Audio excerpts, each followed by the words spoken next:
महाविकास आघाडीकडून डॉक्टर शोभाताई बच्चव आज आपला उमेदवारी अर्ज दाखल करणार आहेत आणि तत्पूर्वी शक्ती प्रदर्शन देखील त्या करणार आहेत। काँग्रेसचे ज्येष्ठ नेते बाळासाहेब थोरात आज या उमेदवारी अर्ज भरण्यासाठी आणि शक्ती प्रदर्शनाला उपस्थित राहणार आहेत।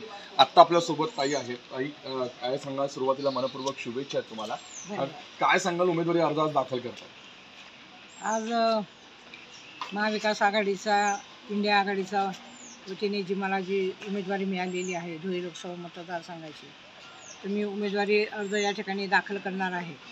आणि आमचे नेते, विधिमंडळाचे गटनेते, माजी मंत्री बाळासाहेब थोरात साहेब व इंडिया आघाडीतील सर्व ज्येष्ठ नेते त्या ठिकाणी उपस्थित राहणार आहेत। त्याचप्रमाणे असंख्य कार्यकर्ते आहेत, मतदार आहेत, त्यांच्या उपस्थितीत मी हा उमेदवारी अर्ज या ठिकाणी भरणार आहे आणि त्यांचे आशीर्वाद हे मला निश्चित मिळतील आणि या निवडणुकीमध्ये मी प्रचंड मताधिक्याने निवडून येईल असा मला विश्वास वाटतो।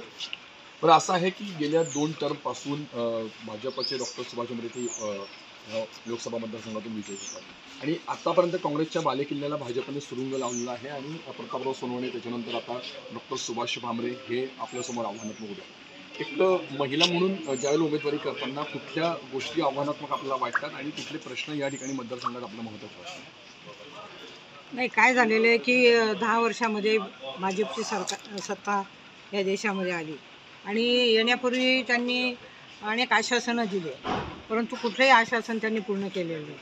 मग त्याच्यामध्ये बेरोजगारी असेल, महागाई असेल, त्याचप्रमाणे प्रत्येकाच्या खात्यामध्ये 15 लाख रुपये जमा करणं, 2 कोटी युवकांना दरवर्षी नोकऱ्या देणं आणि महागाई कमी करत असताना गॅस सिलेंडरचे जे काही दर आहे ते 400 वरून 1000-1200 झालेले आहेत।